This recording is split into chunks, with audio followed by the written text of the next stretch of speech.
Hi, everybody, and welcome back to another episode of Paris Talks Marketing. And today I am with Curphy Smith.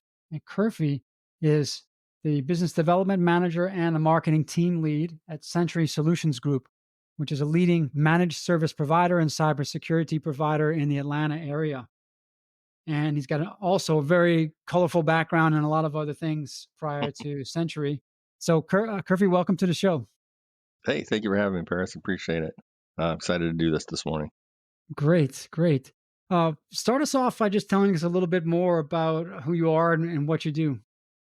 Okay, good question. So, as you have mentioned, I'm the team lead for our marketing and business development team here at Century Solutions Group. We are a managed service provider in the Atlanta area for over 28 years. I moved down here to Atlanta from the Midwest 6 years ago because I was tired of getting April snow showers. And at the time, I was running a consulting firm. I had several clients throughout the Midwest and the country, and basically everything was virtual, so I could have did it anywhere. And literally after an April snow shower, I looked at my wife and says, "Why are we here?"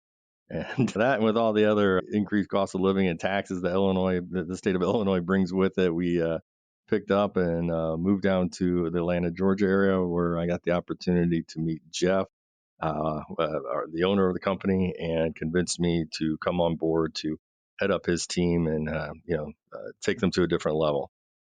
Yeah, that's great. Cybersecurity is so hot right now, and I Yes. think I guess for not the best reasons, but I think the first big wave was the empowerment of cybersecurity crime from cryptocurrency, especially Hmm. Bitcoin, because that enabled people to get paid and completely anonymously and untraceably. And then now we're in a new wave of empowerment, I guess, for the bad guys, which is AI and the ability to use AI in evil ways to do deep fakes and to Hmm. trick people into giving up their passwords or other things. But I want to talk about how you're seeing AI in the industry right now, both the good and the bad, because the good side is also there too, because the good side is Yeah. allowing marketers to be more productive and to be more creative. And so I guess there's a kind of a seesaw here in cybersecurity with AI. How do you see the role of AI overall, both Well, in cybersecurity and for marketing? yeah, no, that's a good question. So with AI, I mean, from a marketing and sales standpoint, I mean, just everywhere, I think it's beneficial.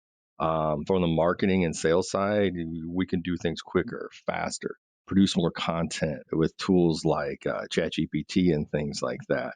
Where we don't have to sit there and spend hours writing stuff. We can utilize those tools to help assist us creating better content, right? From a search engine optimization standpoint, right? We always want our website to be on the first page and what have you. You can utilize those tools to actually to help you. I mean, literally put in there, say, write a blog article about something, Mhm. and you got to go back and you have to edit it and what have you. But you can order, you can word cram those blogs by using AI, just telling it, hey, I need to put these particular search terms and what have you in this article to help increase our search engine optimization. Right, that's the key to it. Mhm. Like I said, we've been utilizing AI for a long time, and good or bad.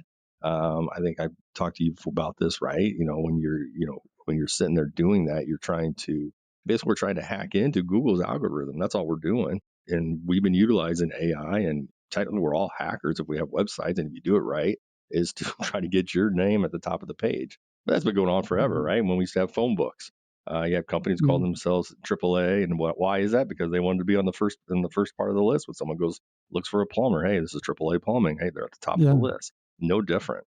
It was a lot So easier back then in the yellow with the yellow pages, huh? Just all you had to do was you just got to name it pay, right. and hey, you get the name, you're good. And no Yeah. different here, right? I always think it's great. I said if I had to go back and start a company, we always try to come up with cool names.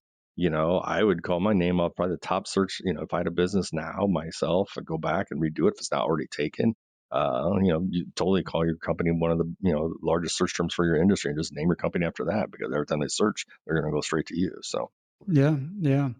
Now, I've heard Google come out recently saying that they're against AI generated content, and there have been some cases where they've cracked down on really massive scaled AI content that gets published. We've done some testing on our side in our agency, I think it's still a little bit of cat and mouse game here because I think Google is looking for originality and they're looking for Hmm. expertise and experience, authoritativeness, and trust. But at the same time, they also are ranking pages based on the keywords and the links. Where do you see the middle ground, or have you all had success in getting? Have you had SEO success in getting AI, either AI generated or AI assisted content, ranked in Google? Yeah, I mean, our company, Century Solutions, has been around for 28 years, and he's built it based on the reputation and name. And one thing that's positive about this company and attracted me was the attrition rate. We had a 1% attrition rate. So basically, once you came Mhm, on board with us, you're always on board with us.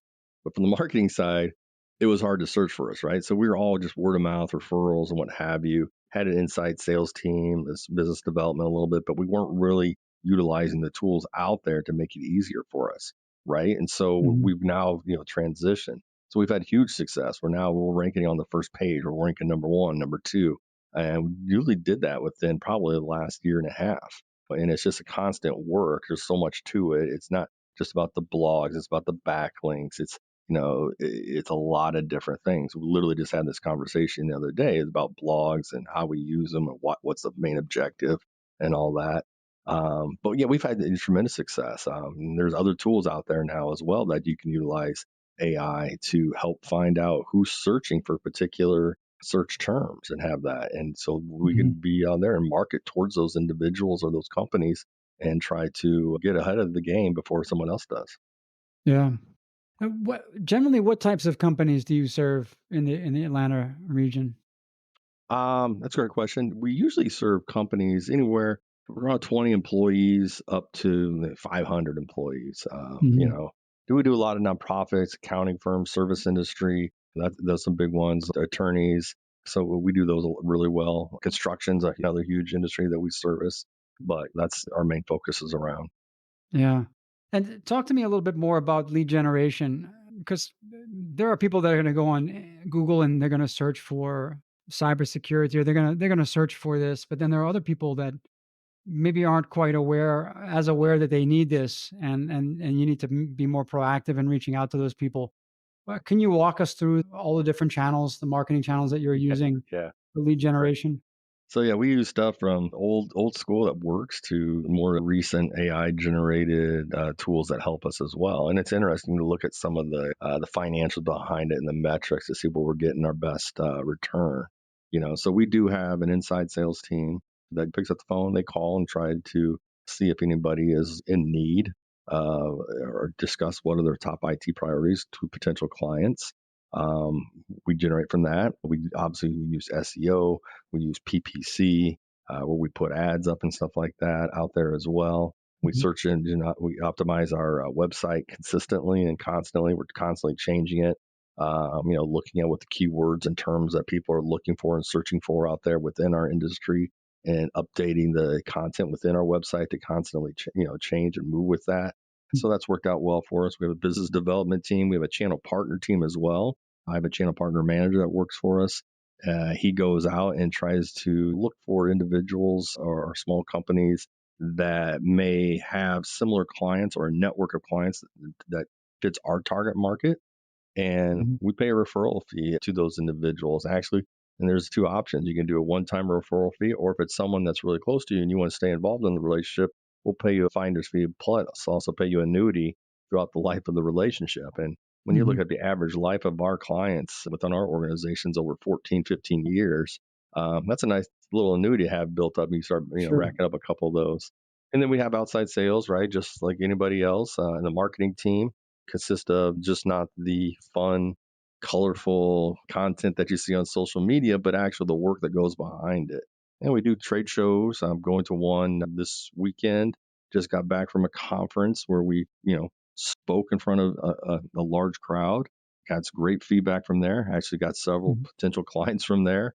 So we kind of try to hit every little angle, and try to really watch, how we're spending, where we're spending, seeing where the best return is, and making the smart decisions from there.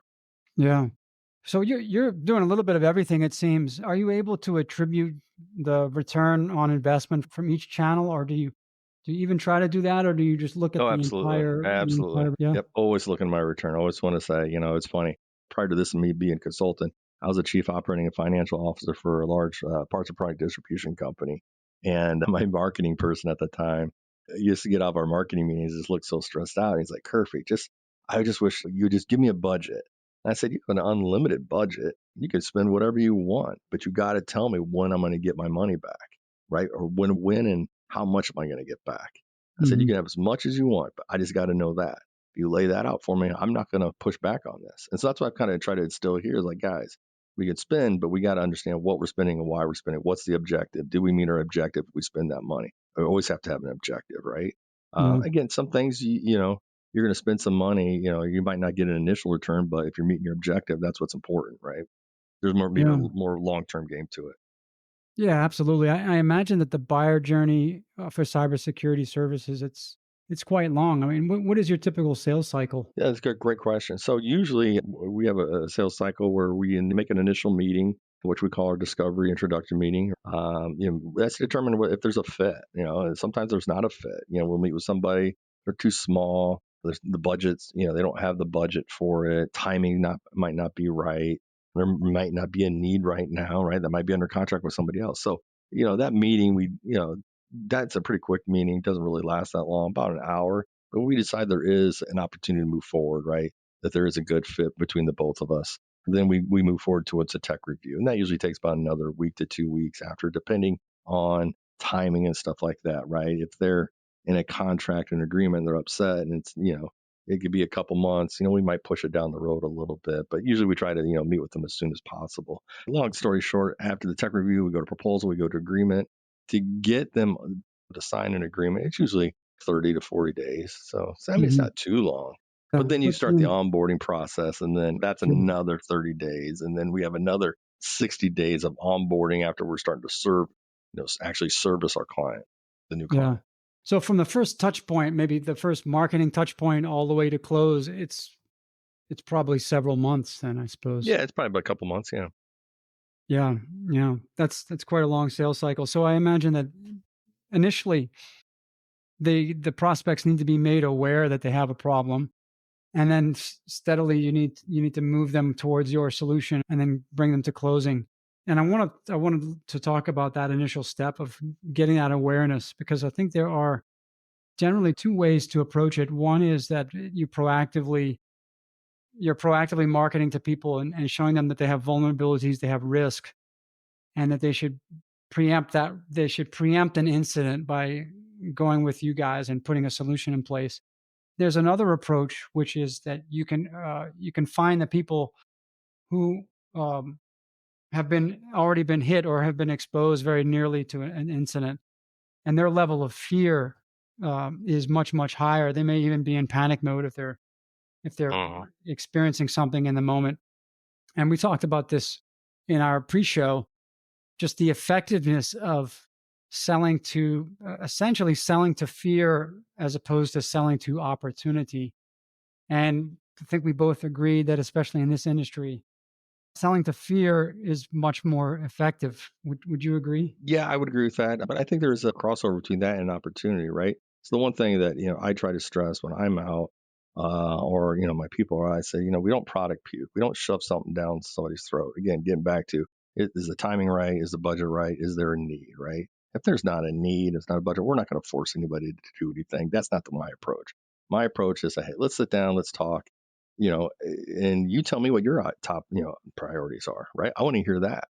And you start getting Mhm. people in their headspace. They're like, well, yeah, you know what? Now I think about it, we did get hit with ransomware, or hey, a client, one of our vendors, they got hit with ransomware, and they notified it, made us start thinking, right? I Mhm. saw some emails similar to what that maybe similar to the payload that affected their company when they got hit with ransomware, right? Yeah. Maybe we should start taking a look at that. We need to start looking at that stuff.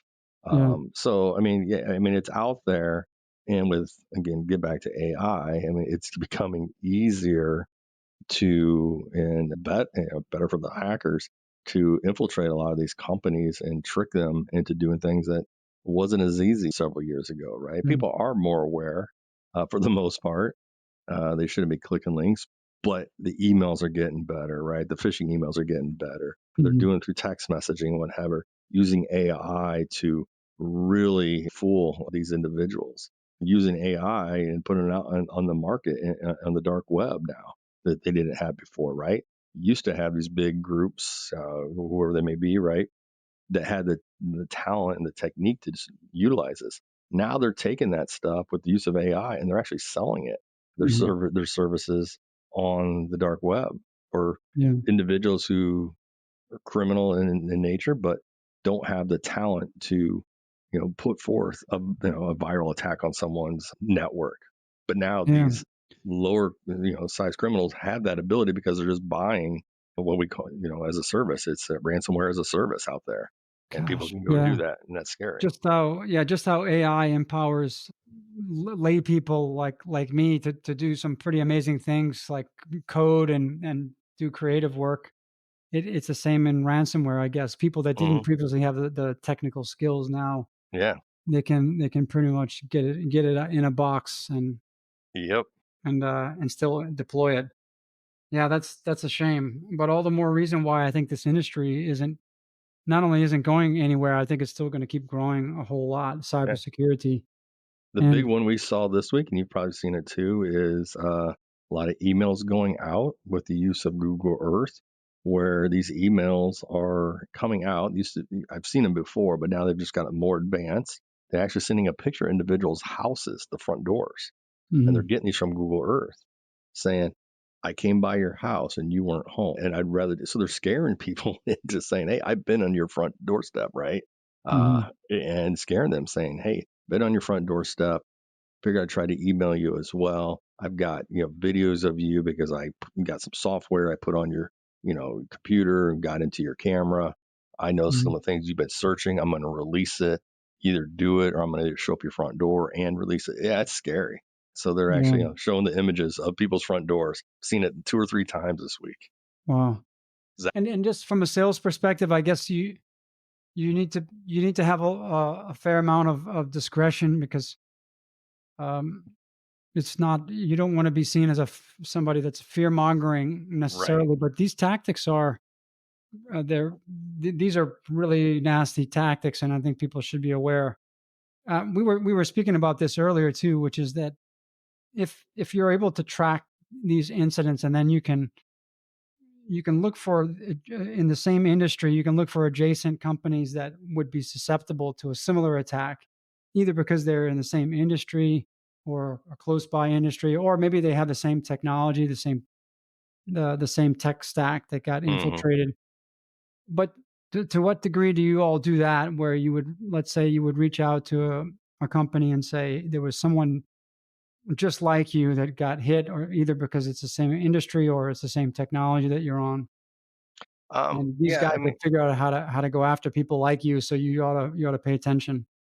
Yeah, I mean, we'll do that and do campaigns around that, and do that in a couple different ways. And there's tools out there. Getting back to AI, we use a tool right now that we can go out and see exactly in real time, and look at what people are searching for and within our industry, right? And that really brings forth, the opportunity to say, hey, they're thinking about cybersecurity, or they're thinking about, management services, or they're looking at, hey, uh, you know, I need like how to Microsoft support and what have you, things like that. So we can take a look at Mhm. that and see that information coming to us or just coming out there on the web within our area and turn around and market to those individuals. So again, specifically, if someone had something within the industry that's industry specific as a threat, yeah, we can actually go out there and look and find out other companies similar to those and market towards them. Yeah. Is there any kind of a tool that can monitor the incidents that allows you to see what incidents are happening? Is there some kind of a Oh, absolutely. Yeah. So, public yeah, record of one of the that? great things, and a lot of MSPs don't include this. We do. So, one of the things we take pride in is our cybersecurity stack. It's very robust. It's very thick. We don't just you have one vendor relationship that helps us try to do it all, because we recognize there's certain things where one vendor might do really well, but it kind of lacks in some other areas, right? Someone might be really good at endpoint protection or an XDR or what have you, but they don't have email phishing or what have you is part of it's kind of weak. So we kind of put together a stack that helps alleviate that. I mean, at the end of the day, it's our owner says I don't want to end up on the news because we didn't do something or we relied on somebody. Put our all eggs in all in one basket, right?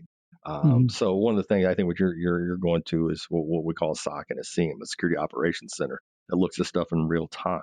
Kind of the use of AI, right, to kind of see what threats are out there and determining if those threats are similar to behaviors and patterns that are happening on someone else's network that's in that industry or what have you.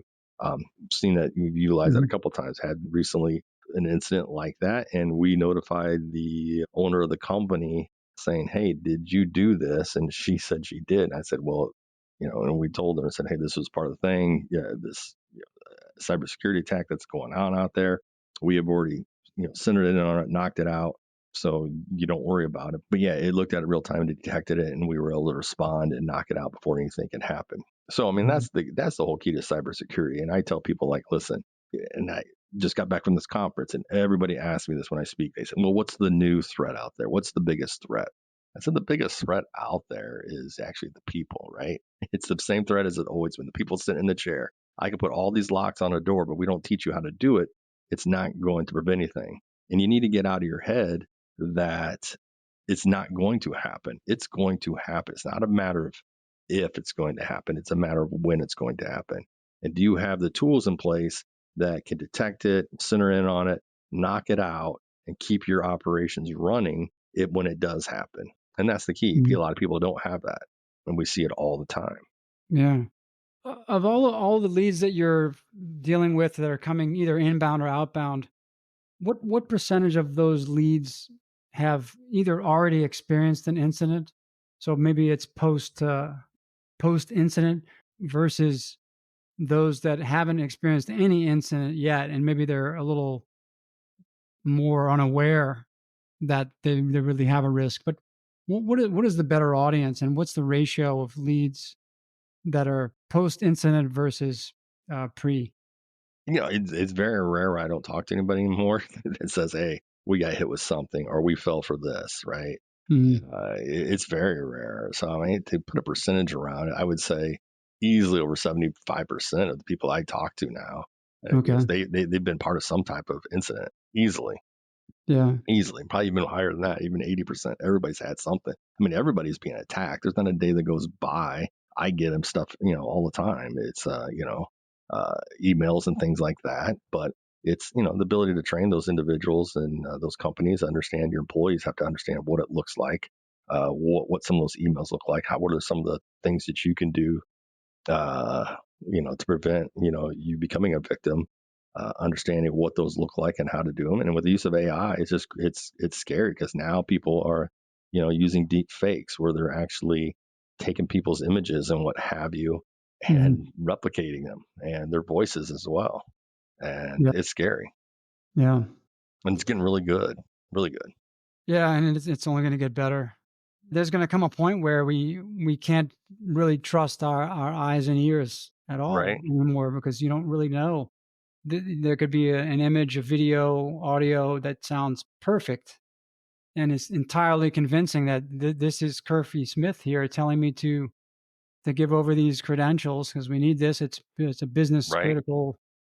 Um, so I think yeah, at some point we're gonna have to all of us as a society is going to have to always be a little bit cautious that no matter how much our eyes and ears convince us of Hmm. something being true, our brain still has to have a checkpoint that is like, hold on a second, Right. this might not be real. Yeah, I Yeah. guess My that's grandfather just used to, yeah, he we're used not to we're tell me not that there yet. Hmm. Yeah, he used to tell me this old saying that was, I don't believe anything you read or hear, and only half of what you see. Now it's like, shoot, you can't even believe what you see now, right? Yeah. What's real? And we're seeing it. I mean, politics are using it now a lot. I mean, you're seeing it now in the campaigns. Uh, Hmm. People, putting images out there that aren't real. Here Yeah. in the United States, there's been accusations, and it looks like it's been proven that one campaign utilized the crowd. They put AI generated crowd in some of their images. Hmm. That's interesting. I've seen it in foreign countries. I believe I can't remember where it was. It was in Asia. One country actually literally had an AI generated video, and this happened, um, of an individual, a past politician that was dead, and they created this AI generated video of him him being alive and giving his endorsement to another candidate, and like it's Wow. crazy, right? Um, AI Yeah. generated voices, Curfew, the people that for, see that, even when people see that and their logical brain says, "All right, we know that's impossible," but they've still seen it, and I think that they're Mhm. still psychologically affected by that. So, Yeah, the expression that there's things that you can't unsee, and even if what I've just seen can't be possible, I still saw it, and yeah, right, yeah. it's still affecting my thoughts and emotions. The robocalls, and that's been used in the United States quite a bit, and now the robocalls can be sent out with using different languages and dialects and things like that. So Hmm. whether you find out whether it's real or not, at the end of the day, you heard that, right? And it's in your head already. It's Yeah. there. Right. Right. So You're going to form an opinion. Yeah. I mean, mhm. sometimes you can't help it not to. Well, let's come back to the marketing side of things because Yep. one of the other interesting aspects of your entire conversion funnel is the point at which a lead gets an offer. It's the hook. Tell me a little bit more about a way to get that hook that gets that prospect to really take action, and it could be giving up their email address and personal details through a great offer. How do you all utilize that? You were telling me earlier about a health score. It's just a quick Oh health yeah, score, which is a quick bit of feedback that gives someone an yeah, idea about how healthy or unhealthy their systems are, and you yeah. use So that as a way to hook them in. Yeah, so we do a cybersecurity health check that people can go. It's very simple and easy.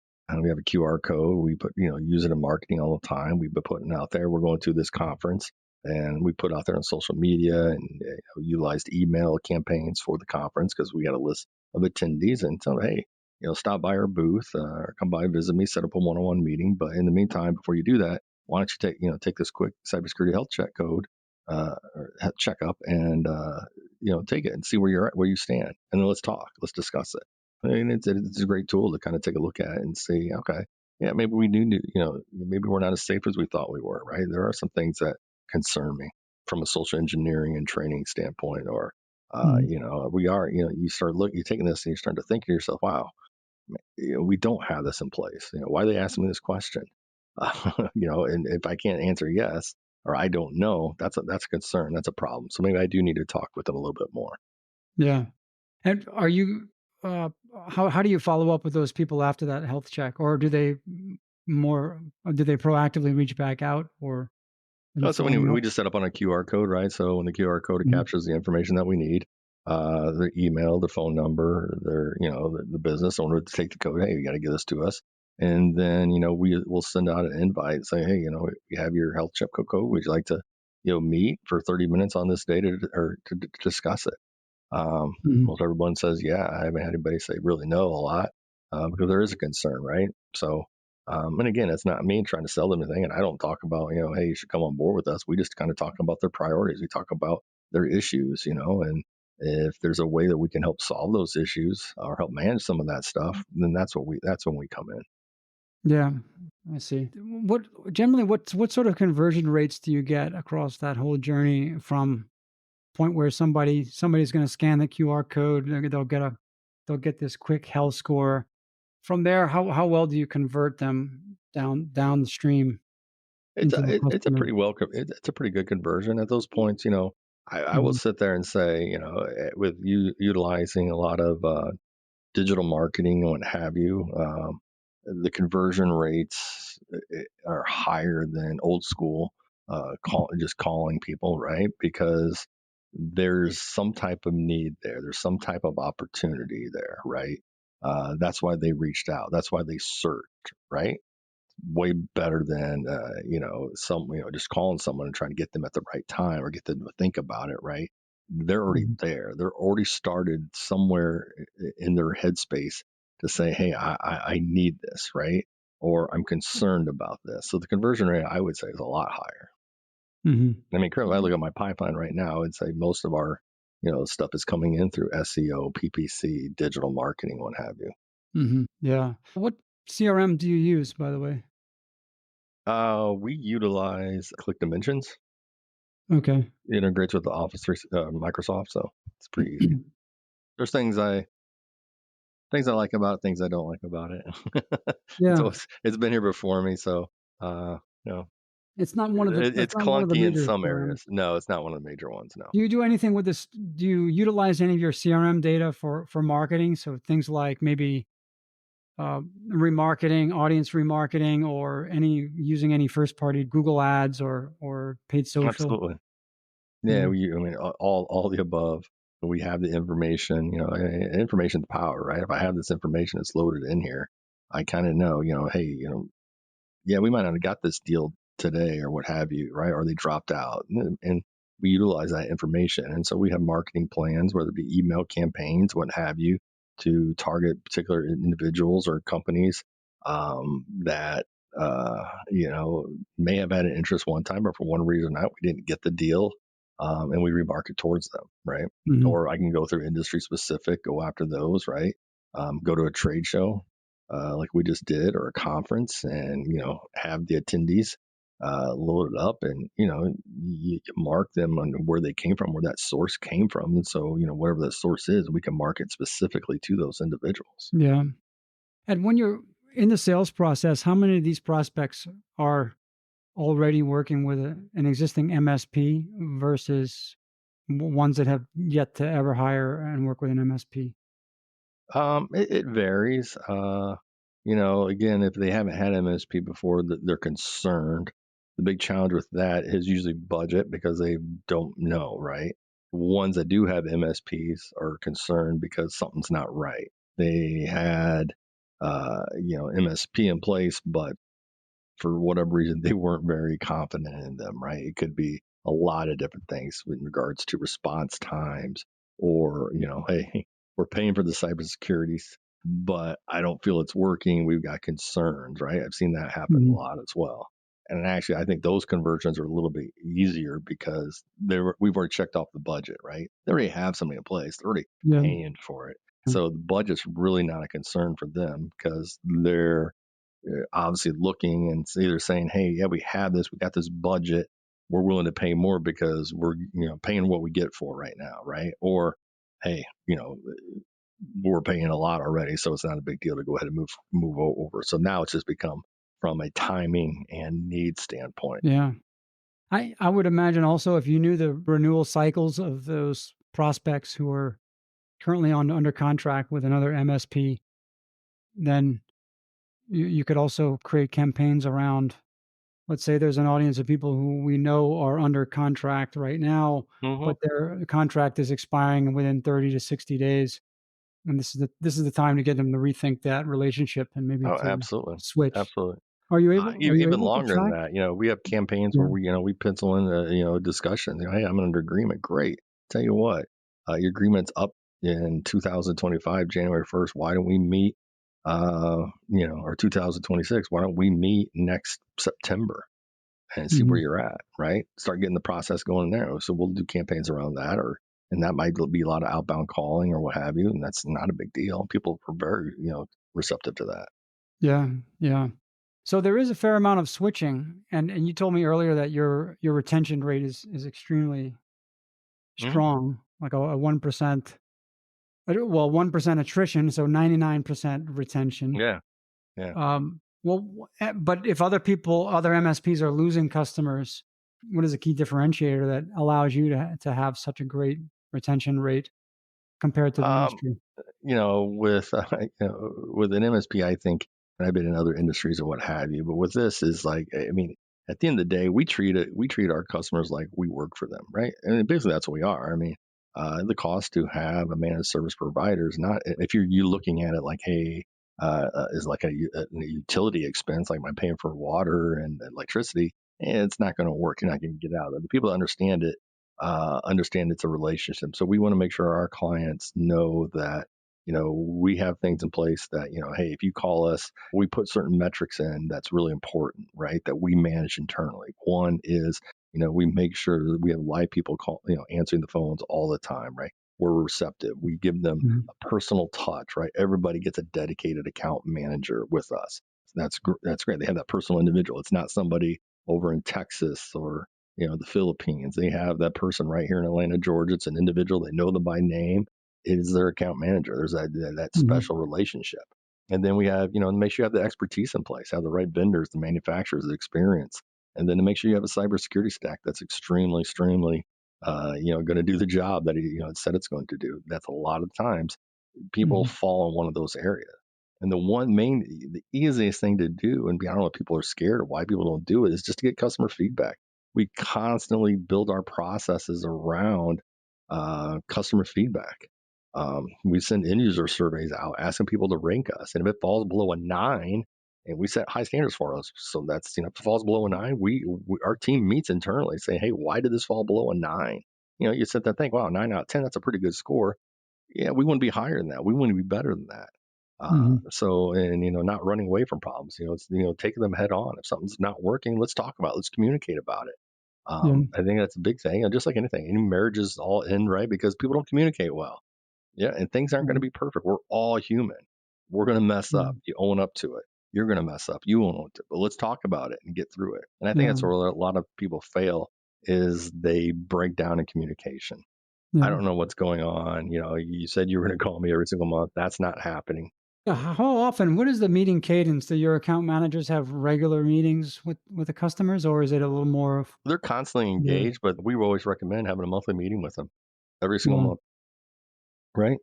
Again, if we're your employee, don't you want to? I mean, at least meet with your boss once a month, right? So that's how oh, we look absolutely. at it. Yeah, yeah.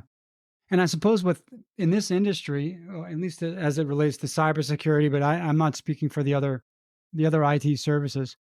But really, when you get on that monthly call, it's no news is good news, isn't it? If nothing happened, it means nothing bad happened. And then or do you sometimes say, "Hey, we actually caught a couple of things early on that could have become big problems." Yeah, there's a health check report card that goes out every single month Okay. that says, "Hey, here's So what you happened." can really show them not only did Yeah, we were able to actually catch things that were suspicious that could have become really yeah, problematic, and this might have saved you, enormous amount of headache and money. yeah. We review, Mhm. yeah, and then we talk about updates, all that stuff that happened, on their network. Hey, we'd update this and dot dot dot, and this occurred Mhm. on there. But also, um, you know, we talk about maybe not just what happened. Usually they'll know if something happened before that, but get back to the question of what's the biggest threat out there? It's the people, right? So one things that we include in our Mhm. security package is social engineering training and testing.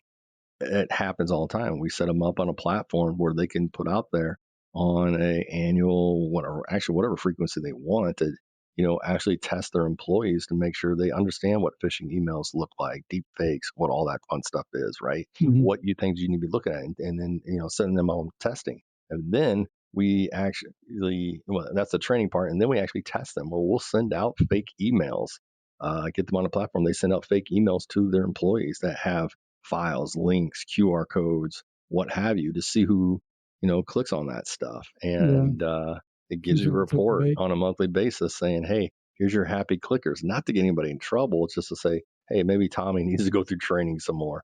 Mhm. He keeps clicking these links and files and attachments and what have you, and he's falling for them, and they're pretty good. They're really good actually. But again, that's something that we talk about on a monthly basis as well. Mhm. Yeah, that's great. Is there anything else that I didn't ask you that you wanted to talk about, or you think that could benefit our audience? I mean, again, I think it's to wrap up. I mean, no, I think we've done a pretty good job of covering a lot. I mean, I think we could probably sit here and talk for hours upon hours.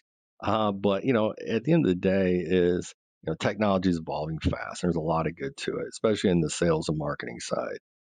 Again, we utilize it, and you had made mention earlier again uh, that Google and stuff like that is cracking down on AI generated content stuff like that. So don't be dumb about it.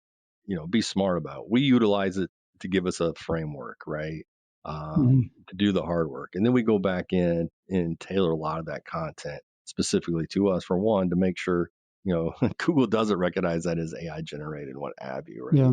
right? I actually had this discussion with one of my marketing guys the other day because he was doing email campaigns. And I said, you got to knock off, when you utilize, chat GPT or whatever he was using, you got to knock off the intro to that email because that screams AI to me. Mhm. It's like, I hope this email finds you well. When I see something like that, that screams, hey, that's not genuine. Yeah. That came from AI. That's I very said, canned. take that out. They put Mhm. that on everything. I said, you got to take that stuff out. Yeah. Um, Yeah. but with that in the backside, a lot of good to it. There is a lot of negative to it, right? It can make us lazy, and that's what I'm getting to. It can make you really lazy. So don't Mhm. rely on it. You still have to put in the work. You still have to edit and what have you. Oh, yeah. Yeah.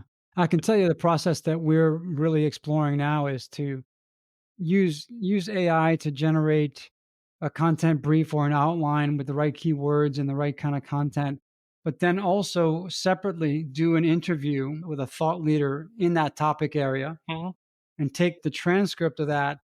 And that interview should really be focused on the real world experiences, the stories, the case Yep. studies, anecdotes. And that's the stuff that ChatGPT and the other Gen AI tools they could never get They c- because these are words that have never been spoken before. These are real stories and experiences coming out of people's heads that are just not available as ever available as training data for these large language models. So the key is to infuse or to merge those mhm. anecdotes and those personal stories with that well structured SEO piece of content, which could be greatly assisted by AI. And then the merging of that creates a document that satisfies both because you have a well written document that is optimized for the right keywords, it's SEO friendly, but then Google also sees these signals that, oh, there's real people here with real experience Right. speaking to this subject, real people with real brands behind them. And that to me is the key to success with SEO and with content marketing in the age of AI. Yeah, absolutely. No, you're absolutely right. At the end of the day, nothing's better than actually real experience, right? Tell me the real stories. Don't just keep putting content out there. I told you I used to have a podcast. It was a hit podcast, a business podcast. And that's what it was all centered around. Is actually industry leaders coming on telling their stories, right? Because at the end of the day, I can put a bunch of crap out there on the internet. It might get me ranked at a certain point, but at the end of the day, I got to get someone to move, right? And I'll move if I truly believe what I'm reading, hearing, seeing, feeling, tasting, whatever it is, right? And nothing's better than you getting it from the horse's mouth, right? And so that was one of our successes when I ran that was to, just again, I'm not the expert. No one's to hear Curphy Smith come on for, 2 hours every single day and talk about the same stuff and, go through these 10 points being successful, blah, blah, blah. No one wants to hear that. They want to hear other industry leaders, right? And that's what we Mhm. did. And so I think what you're doing is a really cool format, very similar, bringing other people on there and letting them tell their story because that that, Yeah. that means a lot. Curfy, you ever have you ever thought about bringing your podcast back? Getting off the It was going to be done, but we've got so much going on here right now. I'd have to really think about it. My children are a little bit older now. My son plays football down here in Georgia, which is very competitive. Probably I would say the best state in the country when it comes to high school football. Takes his training really serious, and I've coached him the last couple of years. That's part of the reason why I haven't had the time to do it, but now I've gotten into Mhm. his training in high school and stuff like that to help, facilitate, his dreams that he has to go on to play college football and what have you. And Yeah, so what position? from a time standpoint, I've only have so much time in a Oh, I day, and understand. yeah, but What there have been talks about it. sure. What It was position does he called. play? What position does he play? Yeah. Yeah, throughout his his career, it's funny to say that. He's played tight end, wide receiver, and defense. He's played linebacker. Okay. In high school, though, now he's focused mainly on the wide receiver slot role. We're Mhm. hoping he's young for his class. He's like one of the youngest in his class, so his growth spurt's a little bit slow. But based on the size we think he's going to be, we're hoping that that he'll move over to the tight end spot. So, but Okay. he's done a good job. He's dedicated, just like anybody and everything. I told him I would make the investment with my time and my money if you put the investment into your time and effort and stuff like that. And I'll continue to That's great. support him for that as long Yeah, as he does that. And, I will tell you what, the kids worked harder than I ever did at that age in sports and yeah. stuff like that. So, but I it's a lot different too. So competition's higher, it's greater, and what have you. So, I think I played football in high school and in college, and I know that the quality, the level of the athletes and their training today is really at another level. When I was playing in the 90s, about 30 years ago, and I see the kids today, yeah. bigger, faster, stronger. They're training more. They're actually studying more film. Hmm. So even the strategic side and the mental side of the game has evolved quite a bit. Yeah, And I what still, he knows now is unbelievable. I mean, he could sit there in the linebacker spot and you can yell out different techniques to him. And if somebody doesn't know football at a high level, they don't understand what that means. But you're sitting there looking quickly across the line, and you're going, "Hey, I need you to line up with the one technique," and you know exactly that what that one technique is. It's on the inside or the inside shoulder of the right guard, left guard, right, depending on what formation you're in. He can do that stuff. And mhm. at that age level, we're talking junior high, he can do that. And they were running eight, nine, 10 different formations, and he calling audibles and stuff like that. That's Yeah, stuff that yeah, we never did. yeah. The He has a linebacker, diet. the What's that? linebacker is the quarterback on defense. He has to get Yeah. everybody in the right position His pre-snap. dietary plan, all that fun stuff. I mean, he follows a diet where Mhm. he eats so much protein and calories, and he has a Yeah. plan to get to a certain level and height, size, weight. Oh, Yeah, it's but we crazy. I also have seen that the advancements in diet and nutrition are Hmm. just so much different. When I was playing, especially in high school, I don't think anybody really paid attention too much to what we were No. eating, and the coaches weren't really telling us either. Just make sure that you do eat. But other Yeah. than that, I think it's far greater today. I guess also the nutritional science has evolved so much that we really are starting to see now how much impact what we put into our bodies is having on Right. our Yeah. performance. It's I mean, he huge. used to eat Pop Tarts and stuff like that for breakfast. All right, if you were serious about this now, Yeah, you have to put it's on gotta 35 change. pounds. And that was his goal, is to put on 35 pounds this year. And he did it.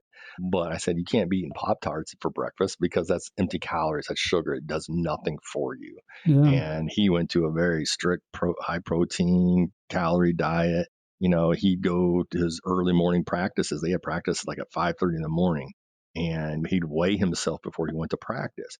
When he got home, he'd weigh himself again to see how much water weight he dropped. And then he would mhm, chug that amount of water back into his body to yeah, replenish it. And it's just been interesting to see, what they do and how they do it. And just, mhm, yeah, it's pretty intense. It's pretty cool. yeah, yeah. It's smart. It's actually smart because, yeah, in high school, like you said, man, I just ate Big Macs and filet of fishes and, went to the value meals at McDonald's. That's how I tried to get Yeah, bigger. I did a fair amount of fast food back then too. It certainly wasn't too healthy, but we weren't getting the guidance either that the kids Mm-mm. have now, and No. that's a big factor, I think, to their performance now, is the diet. Yeah. But anyway, I think we've digressed a bit, Curfew, away from marketing, Sorry but about we that. certainly have that in common. And sports has always been a big part of my life, and I still even now try to do what I can, even though I'm an old guy with bad knees. Yeah, yeah. Uh, So what position did you play? I was a quarterback Okay. when I played, Awesome. That's awesome. and I played in New Orleans, and then later at Columbia in New York. Okay, cool. That's awesome. Um, yeah, that was a long time ago. I'm coaching a team out here in Sofia, Bulgaria, also, Cool. and so I'm still involved with the game in that way. Awesome. Yeah. Well, anyway, hopefully our audience who's still listening, hopefully some of you are interested in the sports side of this, but the main gist of this conversation with Curfy today has been around marketing in a really dynamic, fast growing industry like cybersecurity, understanding how all the channels work together, using good hooks, and congratulations on your success, Curfy, with the Century. I think they've got a great leader in you, and wish you all the best in the future. Thank you. Thank you for having on. I've really enjoyed this, and we'd be more than happy to come back anytime. Appreciate Great. it. Thanks. All right.